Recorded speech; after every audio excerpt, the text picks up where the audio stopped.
Amém? Com esse amém nós vamos, como disse o pastor Edson, eu não sei cantar Happy Day, porque até eu sou um daqueles que só canta a última palavra no final. Ele me denunciou publicamente ali. Ano de 2016, eu fui muito aos Estados Unidos. Eu devo ter feito mais 5, 6 viagens, e cada viagem dessa eu ficava 30, 40 dias lá. Então, eu vivia e pude conhecer um pouco do dia a dia americano. Mas o meu inglês é zero. E quando eu digo que é zero, não quero ser humilde, é zero mesmo. Eu lembro que a primeira vez que eu pisei nos Estados Unidos, a primeira vez eu fui saber sobre CFNI, uma escola que tem em Dallas, porque aí a minha filha, nossa filha Isabel, pediu para se inscrever lá, queria estudar. Fui lá ver, apalpei. Foi a primeira vez que eu fui. A segunda vez que eu fui, eu já fui levá-la. Eu lembro que o avião desceu no aeroporto de Dallas. Quando eu entrei no aeroporto, saí do avião, eu queria ir ao banheiro. E eu disse para minha filha, a nossa filha, disse: Bel, o pai vai no banheiro.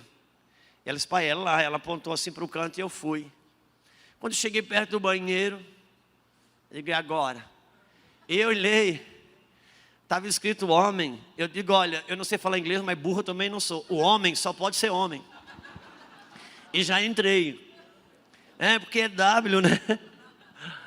Aí, eu já entrei. Quando entrei, já não consegui achar aqueles negocinhos de homem, né? Mas entrei mais.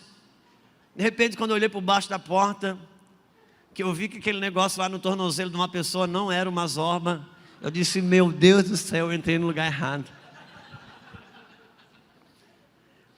Saí apavorado. Já me vi na corte com aquele macacão alaranjado, aquele apavoro todo. Porque a gente, quando chega no Brasil, a gente chega com temor de ser assaltado. E lá não, lá você chega com temor de ser preso. Porque eles se assustam tanto com a polícia americana.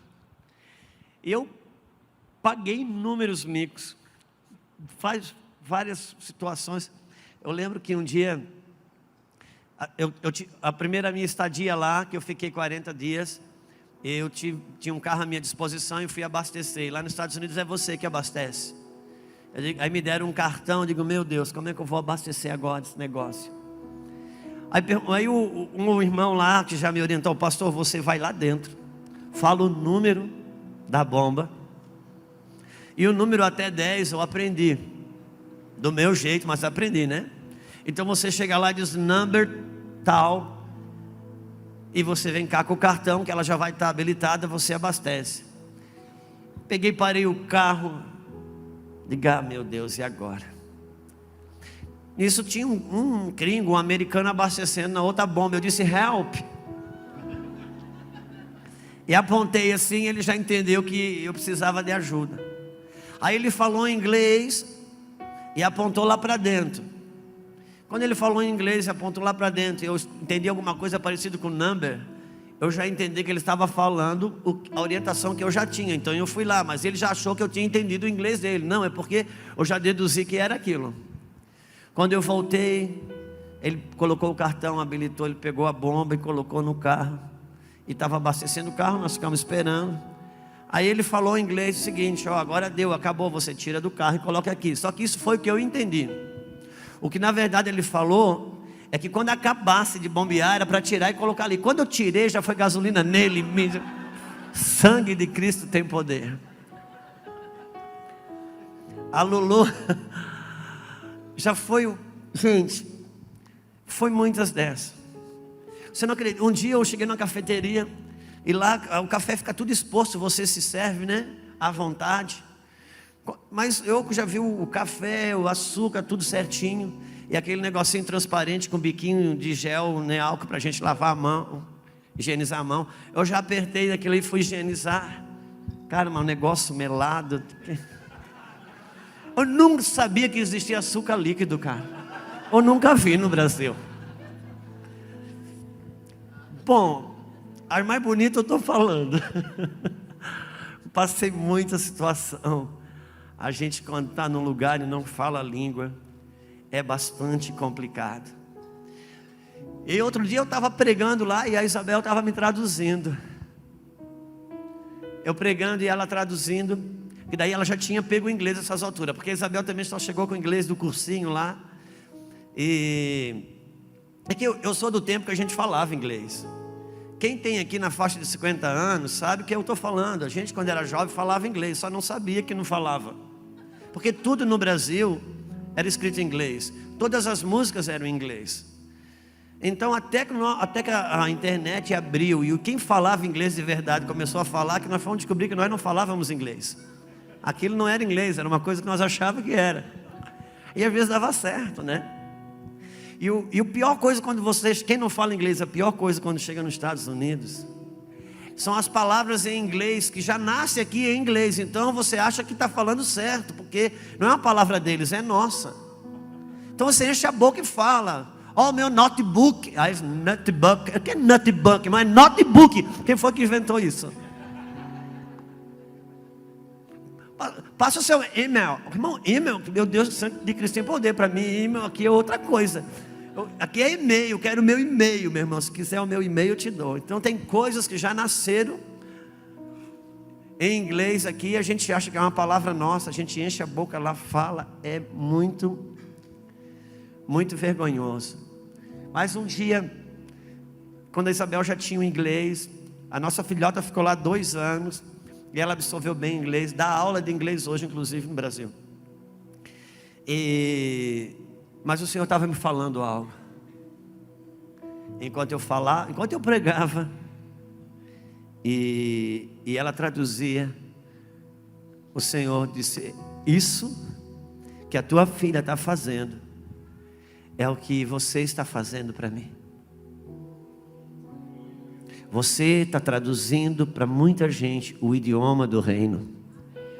Eu falo, você traduz, e as pessoas vão entendendo. Assim como você que é pai está falando uma linguagem que eles não entendem, a sua filha traduz. Esse é o papel de todo filho meu na terra. Eu falo e eles traduzem para que as pessoas entendam o idioma do reino.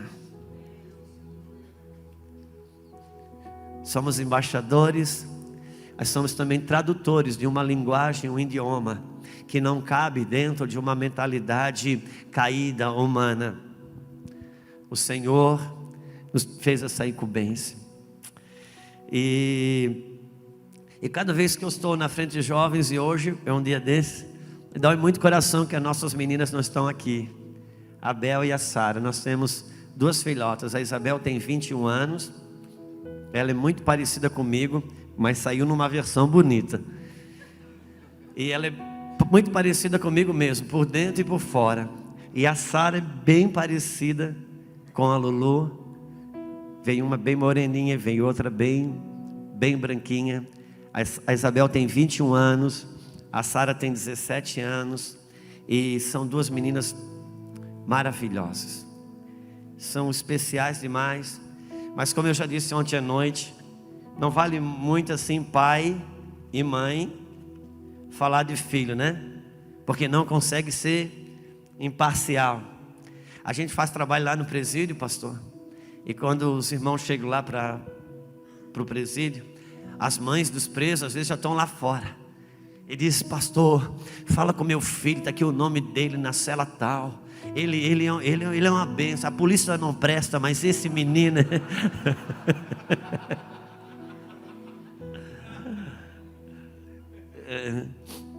E você sabe que todo pai, toda mãe acha que o seu filho, adolescente, jovem, ele sabe tudo sobre tecnologia e sabe falar inglês fluente. A gente acredita desse jeito.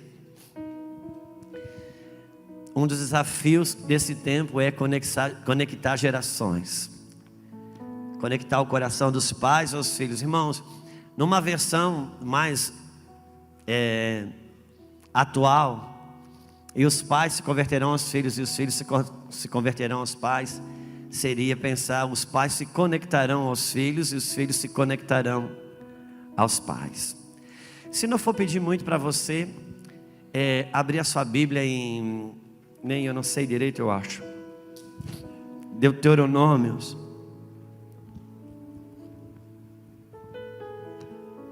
Deuteronômios, capítulo 29 ou 30. Eu vou estar olhando bem certinho aqui.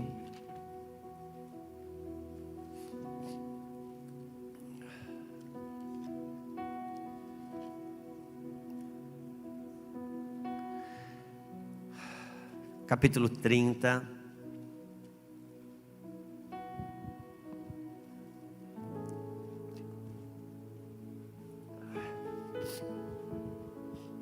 Versículo 15. Te damos graças, Senhor, por essa tarde. Em nosso coração, queremos estar rendido ao Senhor. Nosso espírito, nossa mente e nosso coração. Meu pastor, nós vamos até que horas aqui? Umas 18h40 ou 19, como é que é mais ou menos? Me dá mais ou menos, porque eu quero usar tudo que eu tenho. É? Ok. Capítulo 30, versículo 15, como está ali no telão. Vê, hoje te pus diante de ti a vida e o bem, a morte e o mal. Pois hoje te ordeno que ames ao Senhor teu Deus e andes nos seus caminhos e guardes os seus mandamentos, estatutos e leis. Então viverás tu e te multiplicarás, e o Senhor teu Deus te abençoará na terra em que passas a possuir. Se porém o teu coração se desviar e não quiseres dar ouvido, e fores seduzido e te inclinares a outros deuses, e lhe prestares culto, eu te anuncio hoje que certamente perecerás. Não prolongarás os dias na terra ao qual vais passando além do Jordão para possuires. Versículo 19, e esse eu gostaria que ficasse como um registro.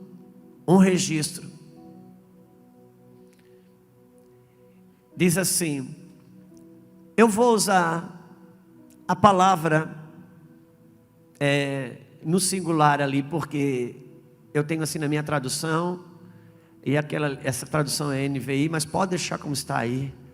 Mas diz assim, hoje invoco os céus e terra como testemunha contra ti. E não é contra vocês, porque essa palavra quando Deus liberou no singular, no individual. Contra ti, de que coloquei diante de ti a vida e a morte, a bênção e a maldição. Escolha a vida para que viva você e os seus filhos, para que viva ti e os teus filhos. Eu vou ler na minha tradução. Os céus e a terra tomam hoje por testemunha contra ti, que te propus a vida e a morte, a bênção e a maldição. Agora escolhe a vida para que viva tu e os teus filhos. Ok.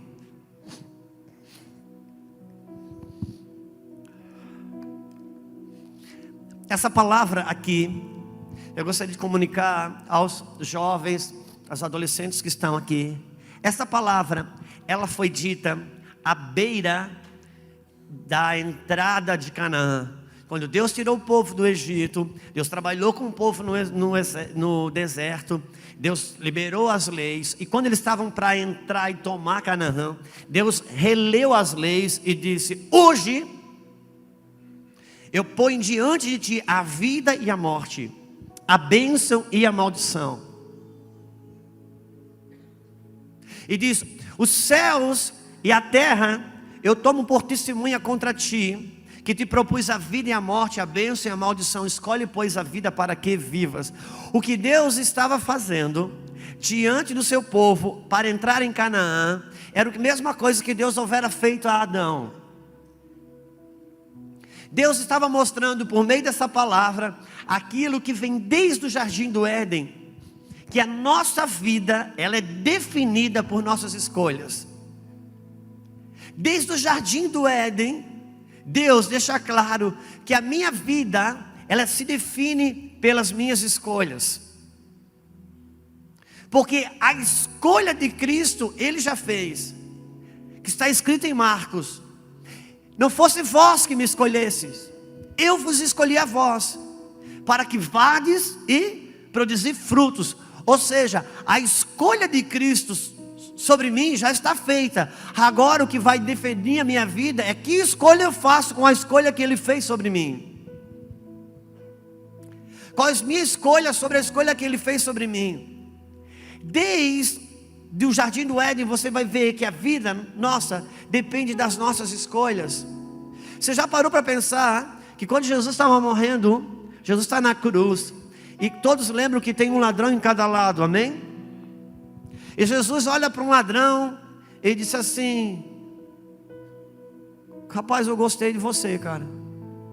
Você parece ser um cara legal. Essa tatuagem aí é massa, sabia? Você vai para o céu. E ele olhou para o outro ladrão e disse: cara, você, não sei, seu cabelo aí, acho que não dá, não vai. Não, você não vai não, cara, você vai para o inferno. Foi assim. Jesus estava morrendo pelos dois. Jesus fez a escolha de morrer pelos dois. O que definiu que um subiu e outro desceu? Foi a escolha que eles fizeram com a escolha que Jesus fez. Porque o que define a nossa vida são nossas escolhas. E tem coisa que Deus não me permitiu escolher se eu faço ou se eu não faço. O que Deus me permite é escolher como eu faço e para quem eu faço. Por exemplo, Adão, ele não tinha escolha de comer ou não comer. Já pensou Adão? Ele poderia pensar, quando Deus falou: cara, você come essas árvores, dessa árvore que você não come. Adão podia pensar: sabe de uma coisa? Como eu sou o primeiro ser humano, isso pode dar confusão para a minha linhagem, eu vou não comer nada. Você é um ser humano que não come. Isso não era uma escolha de Adão. Deus fez Adão, o estômago e a fome. Adão não tinha direito de escolher se comia ou não comia. Adão tinha direito de escolher o que comia. Tem coisas que Deus, não sou eu, não decido se eu faço ou não faço, eu vou fazer. Por isso que Davi, ele escreve assim: tributai ao Senhor louvor, força, glória e honra. Por que tributai ao Senhor louvor, força, glória e honra? Você já parou para pensar na palavra tributai? Vem de tributo, obviamente. Descobri isso agora, que fantástico. Tributo é imposto. Imposto você não escolhe pagar. Imposto é recolhido de você. Qualquer coisa que você compra, você já pagou o imposto. Quando o salmista Davi diz: tributai ao Senhor louvor, glória, força e honra, o salmista está dizendo o seguinte: vai ser arrancado de você louvor. A sua vida vai glorificar alguém. Vai ser arrancado de você força. Você vai dar a sua força para alguém, para alguma coisa. Vai ser arrancado da sua vida honra. O que você fizer e a maneira como você viver vai honrar alguém. E já que você vai dar força, louvor, glória e honra a alguém, tribute ao Senhor louvor, glória, força e honra. Deus está dizendo: isso não é uma escolha, vai sair de você. Já que vai sair de você, então direcione, faça a escolha de direcionar de uma forma que te abençoa. A primeira vez que a palavra dízimo está escrito na Bíblia, vem antes da lei, numa experiência que Abraão teve. Quando Abraão teve a sua primeira experiência financeira, de uma conquista financeira, ele entrou em guerra, e ele conquistou, e veio com muitos despojos dessa guerra. No meio do caminho ele encontrou 2 reis, que vieram ao seu encontro. O rei de Sodoma e Gomorra veio ao seu encontro e disse: olha, amigo, pega essas coisas todas, todos o dinheiro, ouro, tudo que você pegou fica para você, e dessas pessoas você dá para mim. E naquele mesmo instante, está, acho que em Gênesis 15, você pode ler depois, o rei Melquisedeque também veio ao seu encontro. E a Bíblia diz que o rei Melquisedeque, que é uma figura da pessoa de Cristo, A Bíblia diz que Abraão deu a Melquisedeque o dízimo de tudo. E disse para o rei de Sodoma: eu não tenho negócio financeiro com você. O que eu quero dizer com isso? Dízimo é um princípio eterno. Não existe pessoa que não paga dízimo. Quem não serve a Deus paga o dízimo.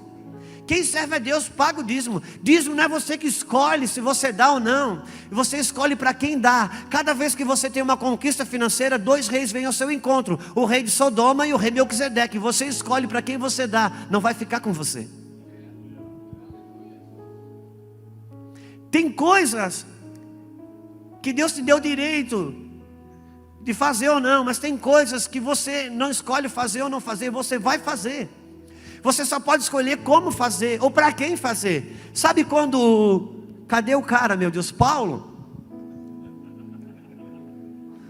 ele diz assim, ó: não vos embriagueis com o vinho desse mundo, que é uma fonte de devassidão, mas enchei-vos do Espírito. Quando Paulo fala não vos embriagueis com o vinho desse mundo, ele não está falando necessariamente de você ingerir álcool, mas do vinho desse mundo, da bebida, da influência desse mundo, do ensino desse mundo. Eles: não vos embriaguem com o vinho desse mundo, que é uma fonte de devassidão, mas enchei-vos do Espírito. Sabe o que Paulo está dizendo?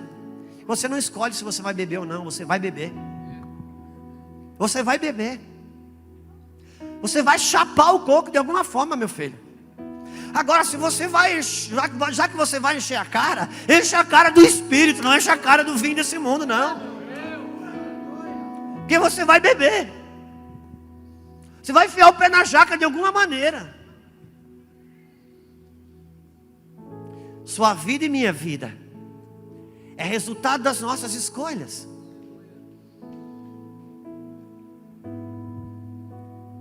Agora, tem coisas que não é você que escolhe, nem eu que escolha. Elas acontecem, amém? Você atravessa uma rua e foi atropelado, ninguém nunca escolheu ser atropelado, não é verdade? Tem coisas que acontecem na minha, na sua vida, que não sou eu nem você que escolhemos. Mas como você vai reagir ao que aconteceu, isso é uma escolha sua. Aproveitar que você olhou com um olhar tão lindo. Qual que é o seu nome?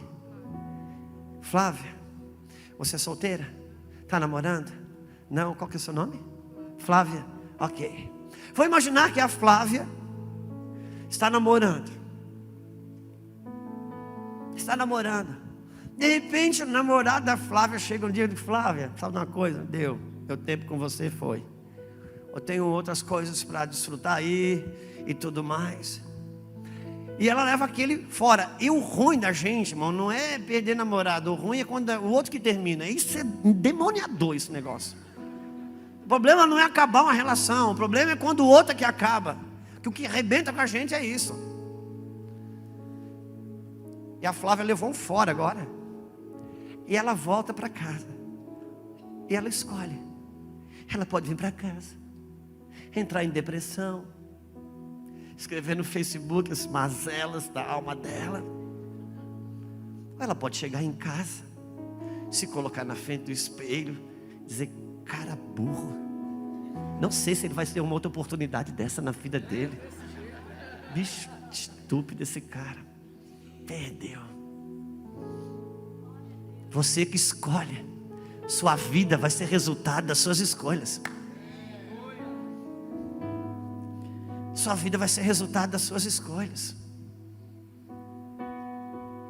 Agora, existe um engano na dicotomia, na vida do reino das trevas e do reino de Deus, que parece que todas as escolhas que são feitas para Deus são escolhas para a gente sofrer. Irmãos, ouçam. Você que está na igreja jovem, cuida com o irmão mais velho. Sabe o que eu penso, pastor? É que às vezes a gente mesmo propõe para os adolescentes jovens que precisam fazer as escolhas em Cristo. São escolhas assim para você ter uma vida infeliz. Eu acredito, inclusive, que o que fez o filho pródigo sair de casa foi ele olhar para o irmão mais velho e pensar assim: meu Deus, se o meu futuro é isso aí, se o que me espera amanhã é essa vida aí, eu vou para o mundo, eu vou viver a minha vida, meus prazeres. Mas lá um dia, quando ele chega onde chega, ele vê que aquilo não é a vida que Deus tinha para ele, seu pai tinha para ele, ele volta. E quando ele volta, tinha um risco muito grande, pastor Milton. Sabe qual era? Encontrar o irmão mais velho antes de encontrar o pai. Por isso, se o filho pródigo está por aquela porta, sai da frente e deixa ele encontrar o pai. Às vezes eu penso que a gente é uma propaganda muito ruim do evangelho. Parece que as escolhas, sabe aquele crente, cara, 10 anos crente na igreja, faz 10 anos que ele não vê um amigo, do tempo que ele era ímpio, 10 anos depois ele na igreja crente, ele encontra um amigo. O amigo ímpio pergunta para o amigo: daí, como que vai? Tudo bem? 10 anos, muito tempo a gente não vê. Aí o amigo diz: sim, eu vou bem, graças a Deus. Rapaz, quanto tempo? Estou bem, terminei meus estudos, fiz faculdade, casei, estou com uma empresa, estou bem. E você? Ah, cara, eu aceitei Jesus, né, cara? E você sabe, essa vida não pode isso, não pode aquilo. É essa vida aí, cara. Como assim? Não, eu sou crente agora. Eu sou crente, aí é isso que você está vendo aí. Uma foto 3x4, preto e branco, café frio com bolacha mole. Pelo amor de Deus, meu irmão. Aquele que está em Cristo, nova criatura é. As coisas velhas se passaram, eis que tudo se faz novo. Uma vida com Cristo é uma vida desafiadora. É uma vida louca, irmão. Ser maluco, ser chapado, é você viver o que o evangelho te propõe viver. Agora, o que difere é que algumas escolhas em Deus te chama para um sacrifício, uma perda temporária, para que você tenha ganhos duradouros. Ao passo que Satanás me propõe escolhas que eu não preciso hoje ter sacrifício, eu não preciso hoje ter perda, mas amanhã eu vou ter sacrifícios e perdas duradouras. Porque toda escolha exige um sacrifício. O boleto uma hora chega. O diabo diz para a menina assim: tenha liberdade de ter relações sexuais. E ela não tem que se proteger e se guardar hoje. Depois engravida. Por muitos anos. Ela absorveu um complicador. A liberdade hoje é a liberdade de se tornar escravo. O cara se acha livre para fumar maconha, usar droga, amanhã está escravo disso. Se acha livre para sexo livre, amanhã está escravo disso. Porque o boleto uma hora chega. Vai chegar. A liberdade hoje é a maior construção das próprias cadeias, que eu nunca vi nada igual. Ser livre é ter a oportunidade.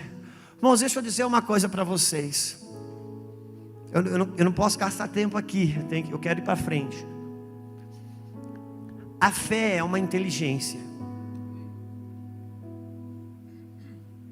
A fé é uma inteligência e que funciona no campo lógico. Por isso que hoje tudo que demanda raciocínio está sendo arrancado das salas de aula. A questão de matemática, física, essas coisas que faz pensar, raciocinar, elas estão cada dia mais tolerantes sobre isso. Porque cria uma geração sem raciocínio. O que é fé? A fé é um raciocínio, a fé é lógica, a fé é uma inteligência. Eu não faço hoje, eu perco hoje por inteligência, porque eu vou ter um ganho amanhã duradouro. E isso é inteligência, isso é lógica. E o que Deus diz? Qual que é o seu nome? Deixa eu vem cá um pouquinho, amigão. Depois eu te peço perdão no final. Deus está dizendo assim, versículo 19, dá para eu colocar lá de volta? Dá para colocar? Deuteronômio 30, 19. O céu e terra eu tenho hoje por testemunha contra ti. Eita, gente eficiente é outro papo, hein? Que te pus diante de ti a vida e a morte, a bênção e a maldição. Esse testemunha contra ti não está falando que é contrário, que se opõe à sua pessoa, mas de frente. Perdeu seu nome? Michel. O que Deus está dizendo? Eu preciso de um casal aqui. Vem cá, meu irmão.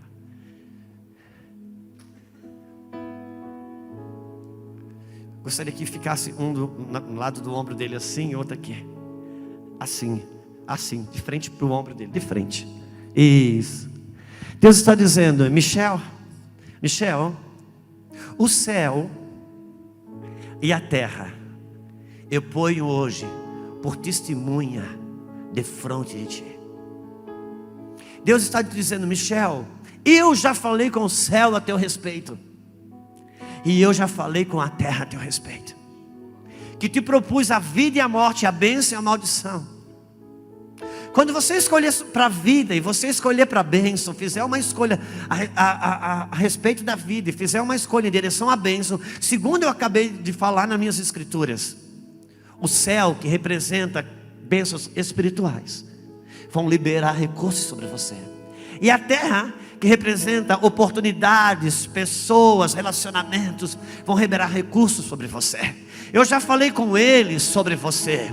O céu e a terra estão olhando para você. Eu conversei com eles sobre isso, sobre você.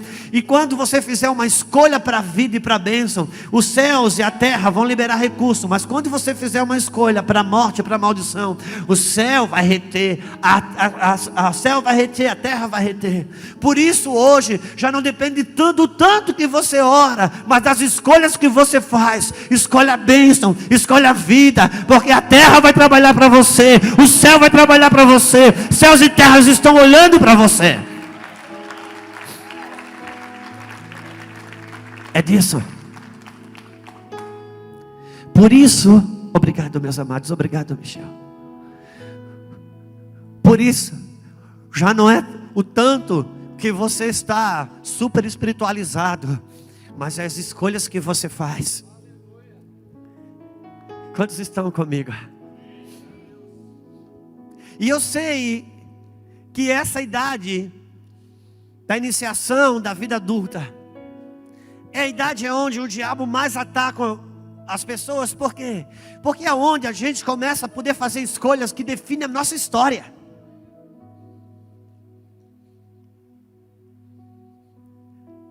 E é um momento onde a gente já mora num corpo de adulto, mas ainda não está devidamente formado. Por isso a sua escolha vai definir o seu futuro. Que tipo de escolha que você vai fazer? E Deus era para ser imparcial. Chega no final, Deus não aguenta. Ele fala bem baixinho: escolhe a vida. Porque isso não era o trato com o diabo. O trato com o diabo é o seguinte: eu vou colocar a vida e a morte, tá? Ele vai escolher, o diabo e Deus se acertaram. Eu digo, ó, tem que ser uma escolha dele. Escuta, Deus decidiu ter um tipo de vida com Adão, que Adão fosse livre, que escolhesse viver com ele, escolhesse viver. Ele não queria um retorno, um feedback mecanizado. Só que Deus corria um risco.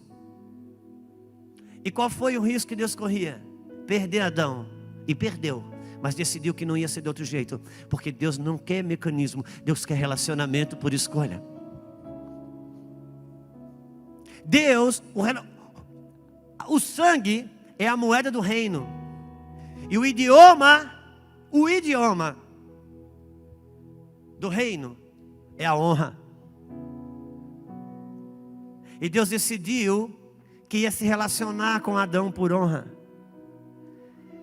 E se você quiser criar um ambiente por honra, vai ter que abrir um espaço para desonra. Por isso que Deus não colocou uma cerca em volta da árvore. Agora entenda uma coisa: a honra de baixo, a honra de cima para baixo, ela se dá na presença. Quando o pastor Milton quer honrar alguém aqui, ele fala de um pastor, de um líder de célula, ele diz: olha, gente, queremos parabenizar a vida do irmão fulano, pelo trabalho que tem feito, pela dedicação que tem feito. E quando ele honra na frente de todo mundo, uau! Porque a honra de cima para baixo se dá na presença, mas a honra de baixo para cima, ela se dá na ausência. Por isso, quando que o Milton se sente honrado? Não quando ele está aqui, é quando ele não está. Um discípulo honra o Milton aqui, pastor Milton, quando ele não está. Aí é que você conhece a verdadeira honra. Porque a honra de baixo para cima se dá na ausência. Por isso que Deus se faz invisível. Porque a honra de baixo para cima se dá na ausência. Como ele não se pode fazer ausente, ele se faz invisível.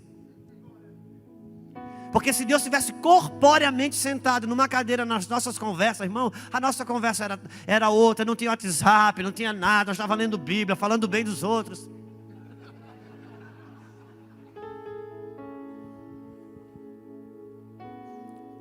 Eu me casei, e por anos, até 2008, de 94 a 2008, eu viajava, saía de casa segunda e voltava sexta. Muitas vezes, sozinho no hotel, aquela internet querendo acontecer ainda, longe de tudo. Muitas vezes fui tentado, longe, 400 quilômetros de casa, trabalhando de representante de calçado. E representante, ele procura se colocar de tudo que ele não é. Ele não é bonito, então anda bem arrumado. Ele não tem dinheiro, então compra um carro daquele que parece que tem. Porque o representante vende imagem. Então aquelas moças da loja se interessavam até por um cara feinho assim. E quem Deus não fez bonito, fez querido. Então eu pegava essa vibe. E não faltaram oportunidades.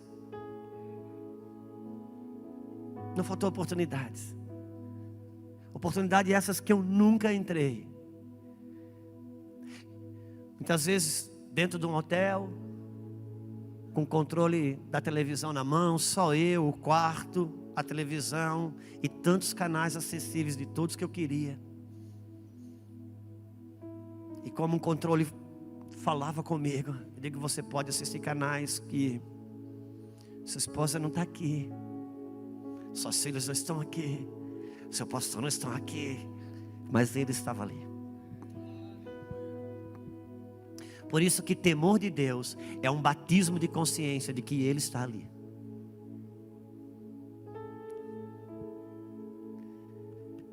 É o idioma da honra.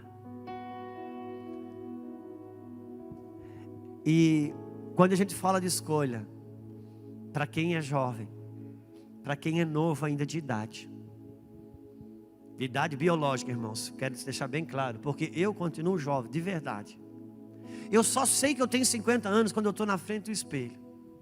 Eu não consigo me imaginar que eu tenho 50 anos, cara. Não consigo. Eu digo para nossas meninas, elas não aguentam o nosso ritmo. Não aguentam. Bom, Caleb,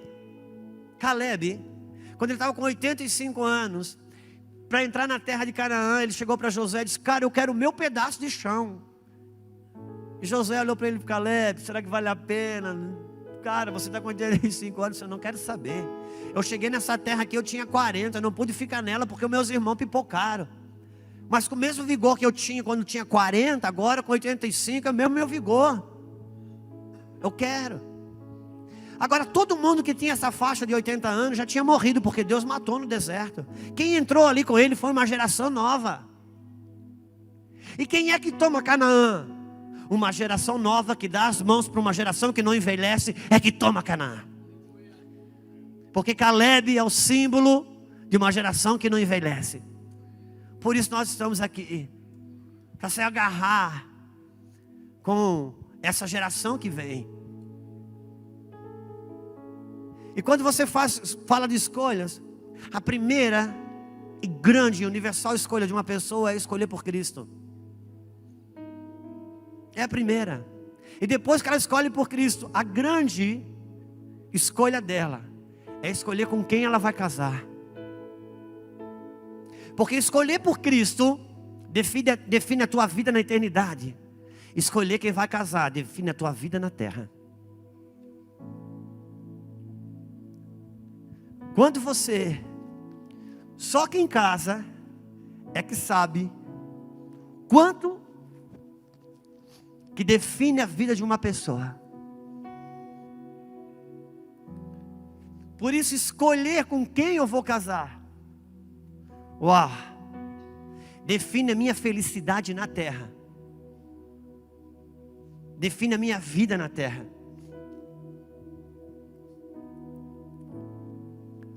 E como escolher a pessoa certa? Como escolher a pessoa certa para casar?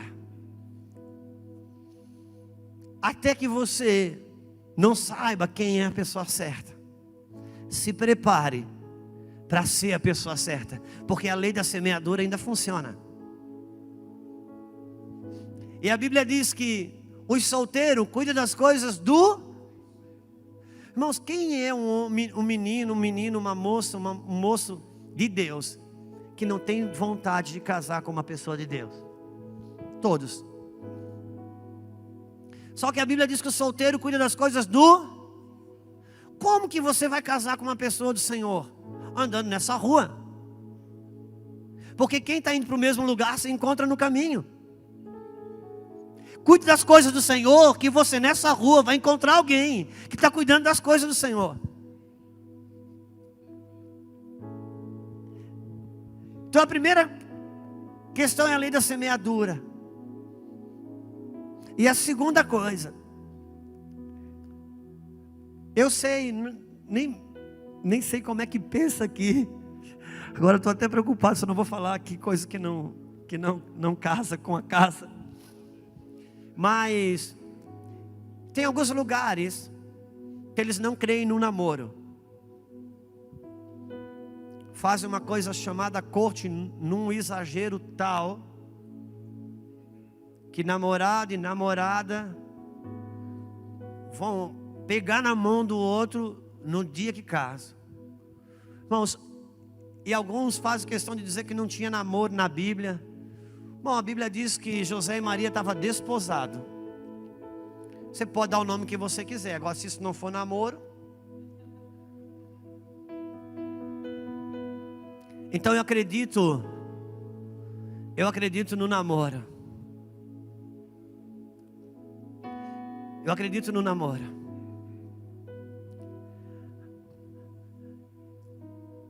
Mas acredito nos critérios para tal. A primeira coisa que a gente precisa compreender é o que Deus quis falar quando Ele disse que não é bom que o homem esteja só. Quando Deus diz que não é bom que o homem esteja só, Deus não está dizendo não é bom que o homem esteja solteiro. Tem muita gente solteira que não está só, e tem gente casada que está só. Quando a Bíblia diz que não é bom que o homem esteja só, que o homem e a mulher foram feitos para relacionamentos. E a melhor maneira é compreendermos qual é a conotação bíblica para a palavra solteiro. Irmãos, tem muitas coisas, ou algumas coisas na Bíblia, que tem a mesma palavra no nosso dicionário Aurélio, mas não tem o mesmo significado.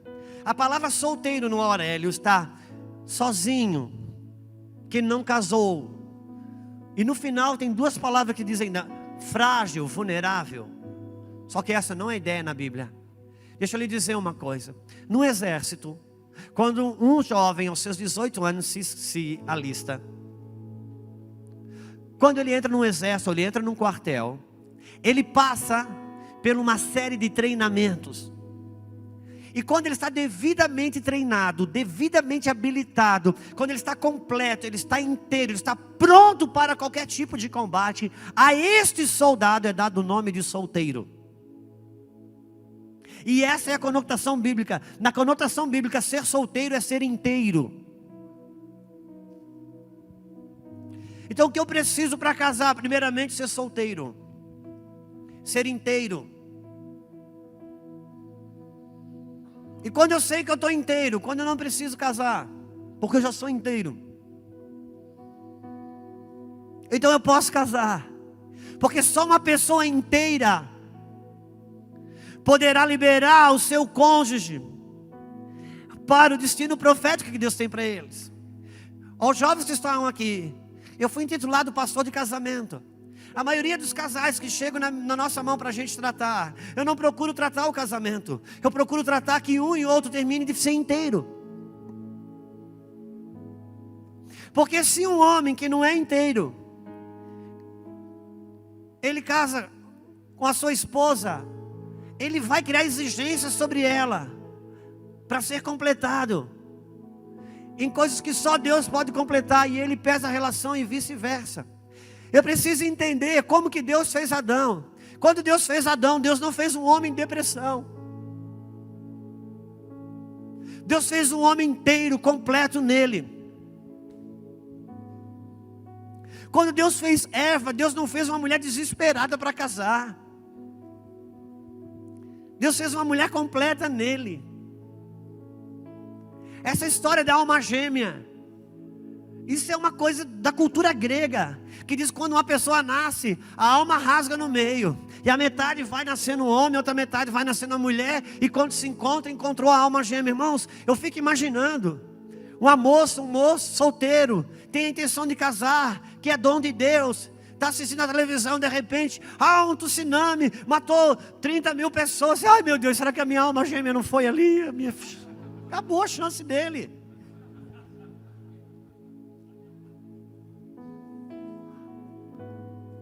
Ser inteiro em Deus. Sabe, a mulher samaritana, Jesus disse para ela, vá buscar o seu marido. Ela disse, eu não tenho. Disse, agora você falou a verdade, porque você teve 5, o 6º que você tem não é teu, mas o 7º chegou. Mas não chegou para atender suas carências, chegou para te completar interiormente, te dar condições de ter relacionamento duradouro. Porque eu não posso completar a minha Lulu, a Lulu não pode me completar. Sou um homem, só Deus pode completar uma pessoa. E uma vez que sou completa, então posso abençoar. E ela completa em Deus, pode me abençoar. Quantos estão comigo?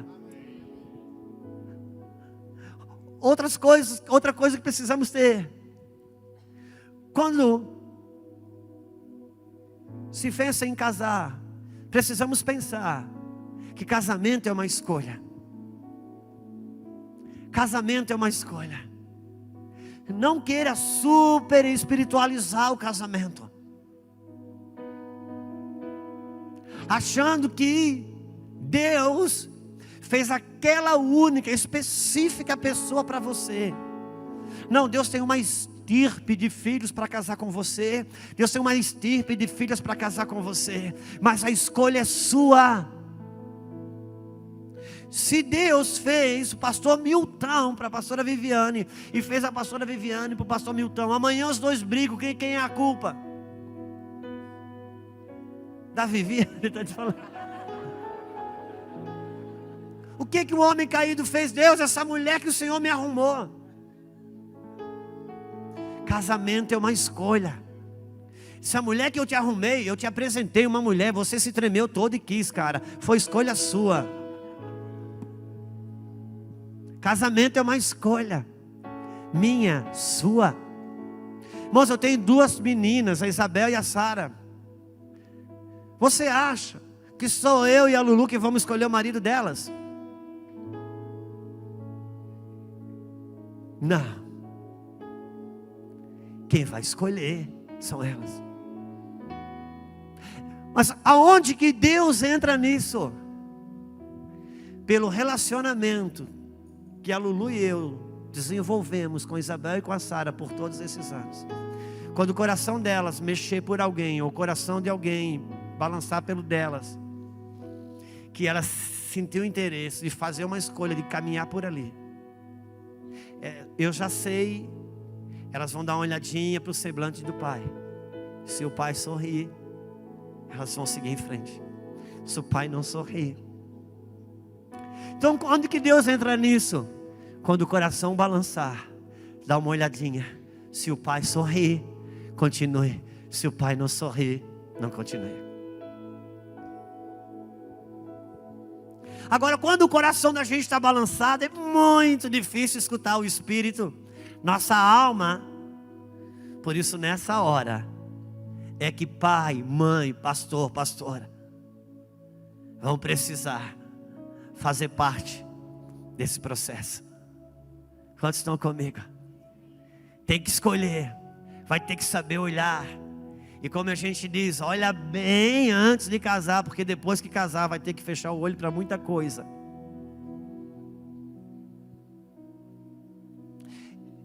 Por isso que eu acredito no processo do namoro. Acredito no processo do namoro. Da seguinte forma: passos vão ser dados. Primeiro, balançou o coração. Fala com o pai, fala com a mãe, conta. Segundo, se o processo for avançar, então vão começar a orar de fato e de verdade. Fazer um pacto de oração. O moço, seus pais, a moça, seus pais, os pastores e líderes imediatos ali. Depois, próximo passo, vão começar a namorar. E depois vão estar andando de mão dadas.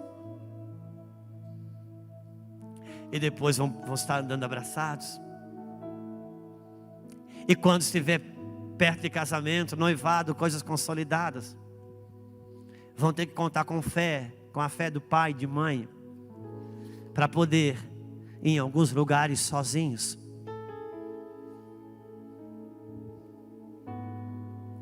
Talvez pai e mãe vão precisar conceber que vão beijar e que vão ter oportunidade de estar sozinho e assistir um cinema sozinho ou coisa do gênero. Por quê? Quem é que está namorando aqui? Está namorado e namorada aqui? Está os dois aqui? Qual que é o nome? André e Gabriela. Quando estiver para casar, vão ter que ter experiência de ir num cinema sozinho ou estar sozinho em lugares. Porque, Gabriela, se o André, quando se sentir aquecido nas suas vontades masculinas, não puder respeitar o teu corpo hoje, amanhã casado, quando se sentir aquecido por outra mulher, não vai respeitar a aliança de matrimônio.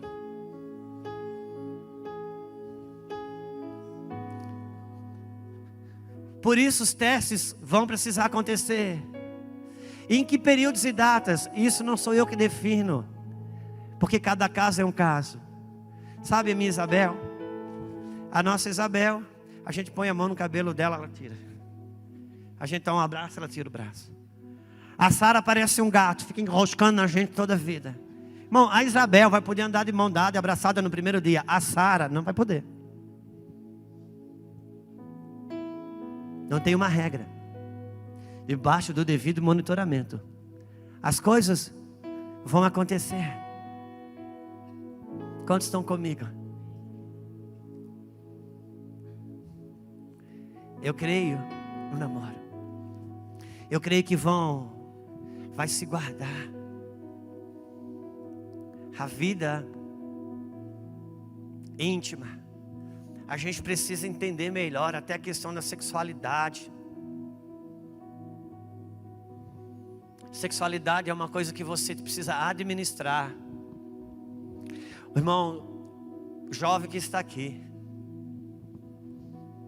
a coisa mais difícil para a gente acreditar que quando é jovem é achar que depois que casa, os impulsos sexuais é uma coisa que você não precisa mais administrar.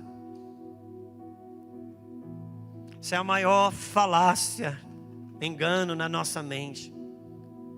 Por isso que na igreja às vezes a gente compromete até a vida dos adolescentes. Porque chega a idade adolescente, vai saindo, vai vindo a idade da puberdade, aqueles movimentos. Aquele menino, aquela menina que brincava na igreja desde pequenininho, agora começa a olhar um para o outro, toma uma vergonhinha aqui, outra ali. Meu Deus, o que aconteceu? Começa a rolar uma situação diferente. Daqui a pouco vontades diferentes. Aí vai falar com o líder do jovem. O líder do jovem diz que esse é demônio. Repreende que é demônio. Irmãos, e demônio é demônio. Hormônio é hormônio. Vai precisar dizer: oh, glória a Deus, você é normal. Agora você precisa administrar isso. Se você não administrar isso agora, você tem a oportunidade de administrar isso agora, para que você não derrame sangue fora da aliança. Deus, ouça-me, jovem que está nesse lugar. Vou me permitir falar algumas coisas, porque nós não temos só jovens aqui, a gente tem crianças também. Vamos ver se eu consigo. A proposta de Deus para um homem e para uma mulher que casem, para um moço e uma moça, é que eles cheguem virgens no casamento. Eles entrem virgens no casamento. Por quê? Todo derramamento de sangue de aliança abre um portal espiritual. Todo sangue que é derramado, que é sangue de aliança, abre um portal espiritual. O sangue de galinha derramado para fazer comida, uma galinha que você mata para fazer comida, é sangue de comida na panela. Uma galinha que é morta e sacrificada num terreiro de Umbanda, é sangue de aliança. Ali se abre um portal no reino do Espírito.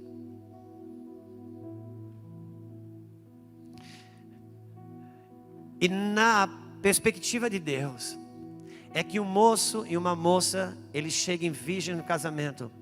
Porque a vida íntima, ela tem derramamento de sangue, sangue de aliança. Por quê? Porque casamento é uma aliança de sangue. E fisicamente falando, a aliança de sangue, ela vem pela vida íntima do casal. Por isso que Deus colocou dentro da mulher uma peça chamada ímen, que a ciência fala de algo anelar, uma aliança. E não é à toa que a genitália masculina é em forma de dedo, porque a ideia de Deus é um dedo numa aliança, um casamento, uma aliança de sangue, uma aliança para sempre. E se você perguntar para a medicina sobre essa aliança que tem dentro das partes íntimas da mulher, a medicina vai dizer que isso não tem valor algum, não cumpre nenhum propósito. E a medicina de certa forma está certa, porque estuda as coisas físicas e parece não ter nenhum propósito, porque o ímã não cumpre um propósito físico, o ímã cumpre um propósito espiritual. Por isso, quando uma moça e um moço inteiro em Deus, completo em Deus, entram para a aliança de matrimônio, então o próximo lugar é o leito. Digno de honra sobre todas as coisas seja o matrimônio e o leito sem mácula.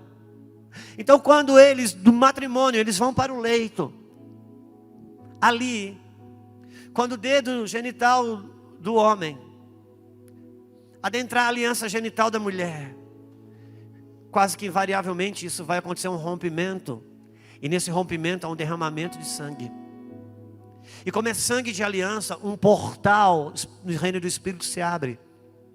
E Deus vem receber esse sacrifício de sangue, um sacrifício de louvor a Ele, porque Ele e ela guardaram o dízimo para entregar no leito do altar do matrimônio, e isso glorifica o matrimônio sobre todas as coisas.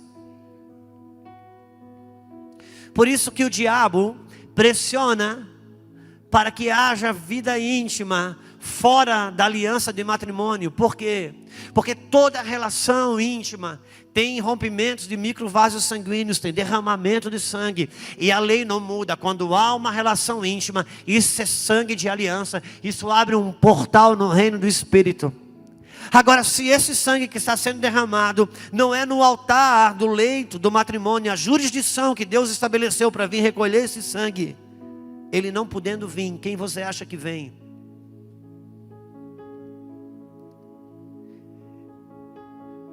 O nosso adversário vem, porque os portais que Deus estabeleceu para ele agir, quando aberto de forma errada, Satanás vem. E quando ele vem com seus atributos de roubar, matar e destruir. Só que a questão não está no campo do pecado ou não pecado.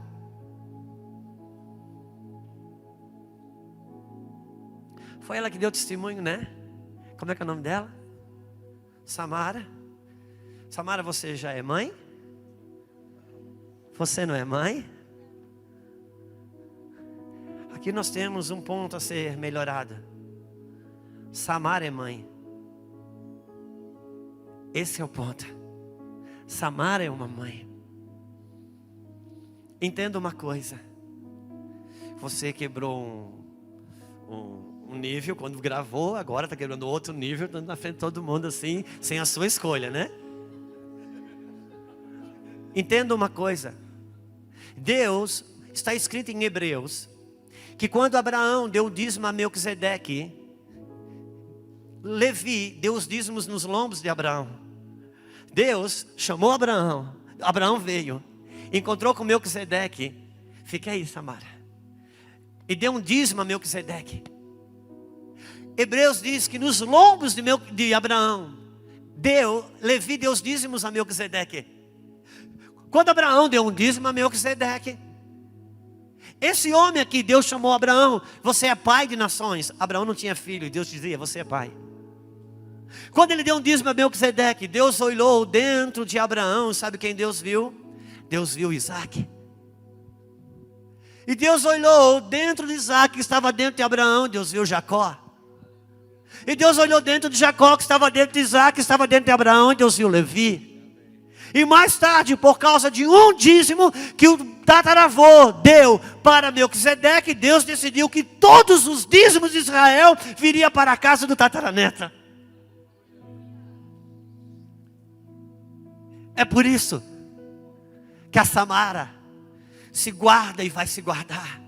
Não é por causa de pecado ou não pecado, porque é uma semente, tem muitas sementes. Samara é mãe hoje, porque hoje Deus já trabalha todas as sementes. Você pode descobrir quantas sementes tem dentro de uma maçã, mas só Deus sabe quantas maçãs tem dentro de uma semente. Então o que Samara guarda são sementes para Deus, para que no seu tempo de casamento, quando ela viver a aliança de sangue, esse sangue não se derramou no altar da idolatria sexual, ele está puro para entregar sementes sobre a face da terra. Então não tem a ver com pecado ou não pecado, tem a ver com aquilo que a Samara guarda, porque ela é uma mãe de Israel.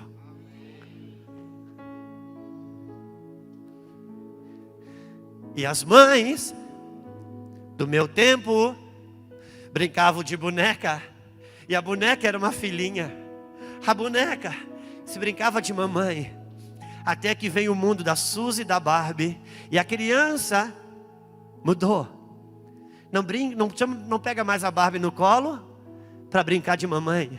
Não, a Barbie, ela se projeta para ser ela amanhã. A Barbie é o seu modelo de consumismo, de vaidade, de sensualidade. Quantos estão comigo? Ela é linda, né? Então, guardar-se não tem a ver com pecado ou não pecado, mas com aquilo que você está protegendo para Deus. Maria ia para lá, Maria não podia abortar, por causa daquilo que ela estava protegendo.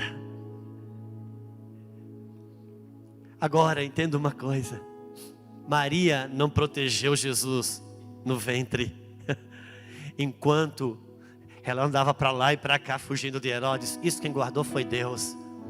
Maria guardou Jesus no ventre quando ela fez a escolha de não contaminar seu sangue. Quantos estão comigo? Eu e a Lulu, nós namoramos 4 anos e meio. Tivemos uma vida sexualmente ativa. Quando eu estava para me casar, eu me converti. Então,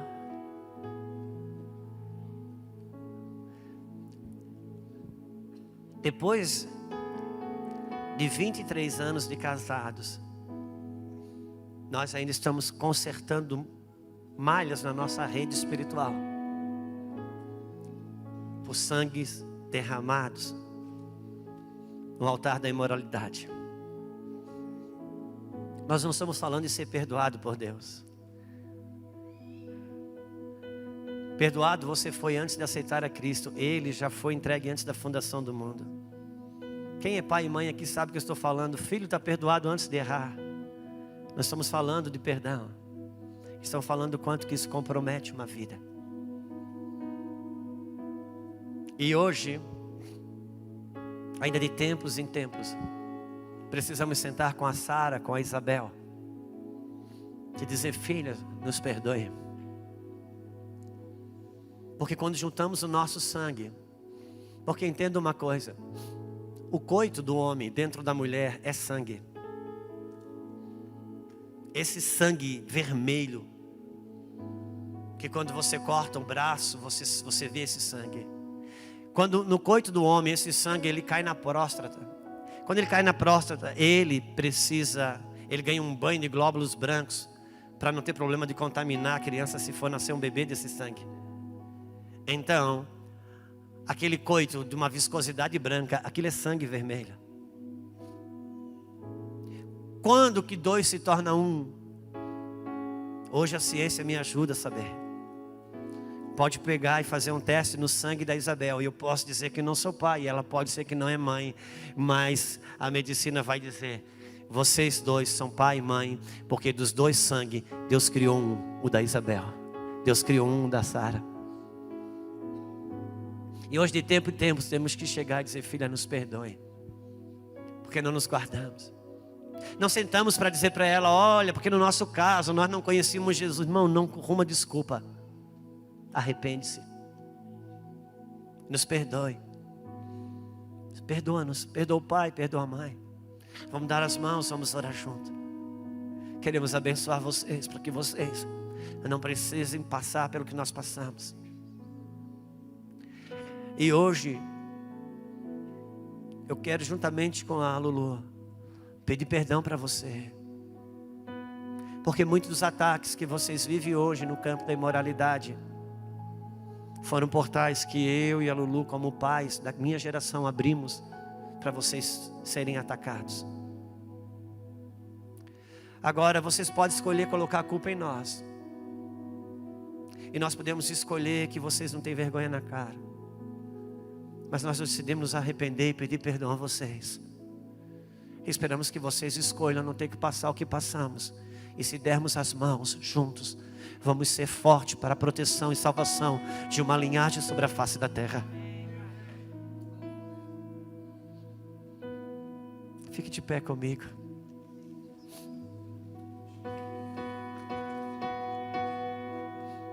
Fica comigo.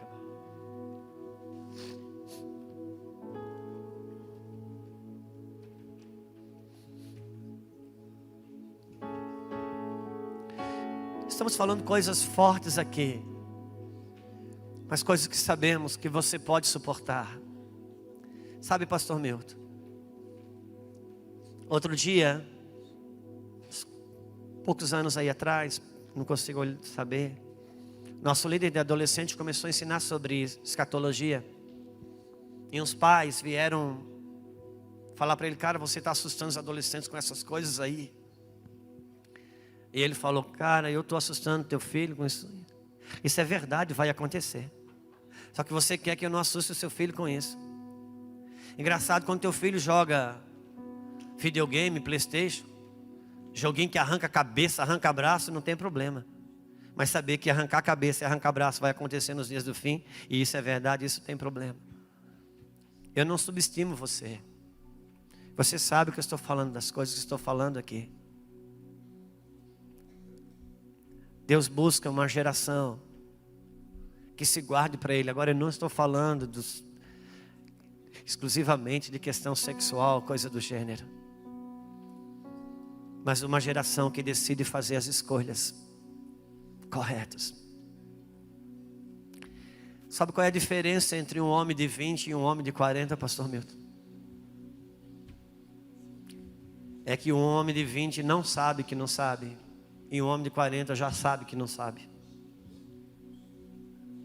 Depois que a gente chega numa certa idade, a gente sabe que não sabe. Eu queria orar por você, por cada jovem que vai fazer a escolha de fazer as coisas corretas, que vai fazer a escolha diante de Deus. Escolhe a vida e a bênção. O céu e a terra estão olhando para você. Quando eu me converti, eu busquei a Luciana. Aqui ainda bem que não está filmando, a gente está mais livre. A minha Lulu, ela se criou num terreiro de macumba, comendo pipoca. Eu me criei no meio da idolatria católica. Fui 4 anos coroinha. Todas as procissões que você possa imaginar. Bom, só para você ter uma ideia o quanto que eu era católico, eu vou só falar isso para não precisar aumentar. Existia uma missa toda segunda-feira, 7 horas da manhã no cemitério, e eu ia. O restante você não precisa nem mais. Quando eu me converti, eu disse: Senhor, nós fizemos uma escolha de romper com isso tudo. Só que o nosso testemunho não é glorioso. Sabe qual é o testemunho que é glorioso? O da Isabel e da Sara, que decidiram. Sabe uma coisa, eu falei para o pastor Milton ontem. Quando a Isabel terminou o 2º grau, eu sentei com ela e disse: filha, o que está no seu coração? Eu disse: pai, eu não tenho nada no meu coração sobre que escolha fazer sobre isso tudo. Eu só tenho mais uma coisa eu quero. E o que é que você quer, filha? Eu grandão, querendo ajudar minha filha assim. Eu não quero dar tanta volta quanto você e a mãe deram. Eu quero acertar já. Vermelho por fora, envergonhado, mas por dentro eu disse: yes, você está certa, minha filha. Porque enquanto eu e a tua mãe estamos consertando as redes, você já vai pescar. Você vai muito longe. Você vai muito longe. Por causa das escolhas que você fez. Pastor Luciano Subirá esteve na nossa igreja agora, dizendo que quando ele era criança, com seus 2 irmãos, um dia chegaram em casa e a televisão não estava em casa. Ele pensou que tinha estragado ou coisa assim. Pai, o que aconteceu? Ele disse, o pai disse: nada, meus filhos não vão viver de televisão. Televisão não vai entrar mais na nossa casa. E vocês vão ler não sei quantos livros por semana. E hoje nós temos um homem abençoando as nações. Irmãos, que absurdo. Era a mesma coisa que os pais chegarem hoje em casa e arrancar os tablets e o celular de todo mundo. Que pai ignorante. Obrigado, Deus, pelo Luciano Subirá. Estamos aqui porque alguém fez escolhas cedo. Porque alguém fez escolhas no começo.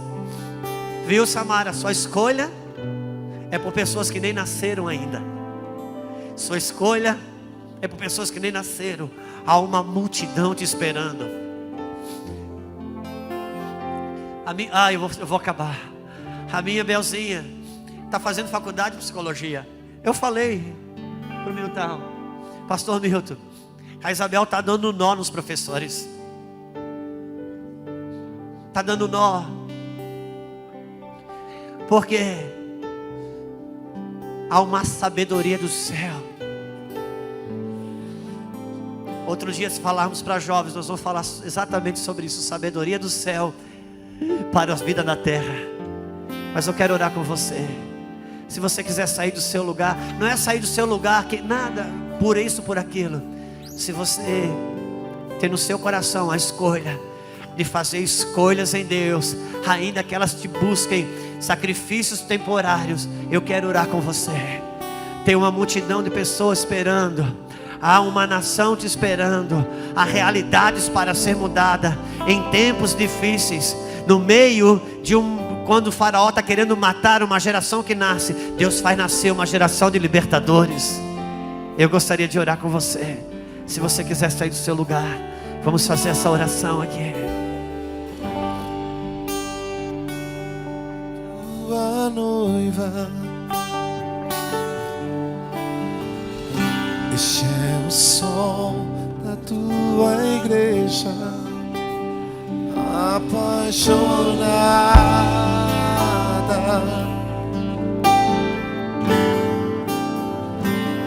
fascinada. Sim, Senhor. Este é o som da tua noiva, Espírito Santo da verdade. este é o som da tua igreja, Espírito Santo, apaixonada,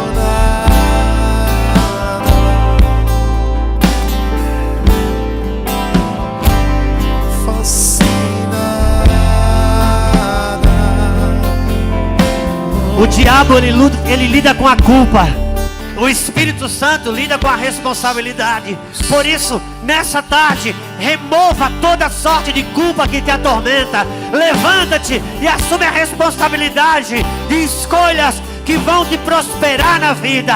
Não é você sendo próspero, é muitas pessoas sendo prósperas através de você. Eu declaro que nesta tarde, Deus está abrindo um caminho de pessoas que vão abrir histórias sobre a face da terra. Pessoas que vão dar origem a uma linhagem que vai abalar céus, que vai abalar terra. Eu quero declarar que você vai ser uma resposta do céu na terra, nesses dias difíceis, nesses últimos dias. O reino de Deus dentro de você, a sabedoria do céu governando a sua mente, governando os seus pensamentos. Eu declaro que toda a cultura grega, romana, hedonista, humanista começa a ser dissipada, dissolvida no poder do nome do Yeshua, o nome do nosso Senhor Jesus Cristo. Uma sabedoria do céu tocando a sua mente, tocando o seu coração.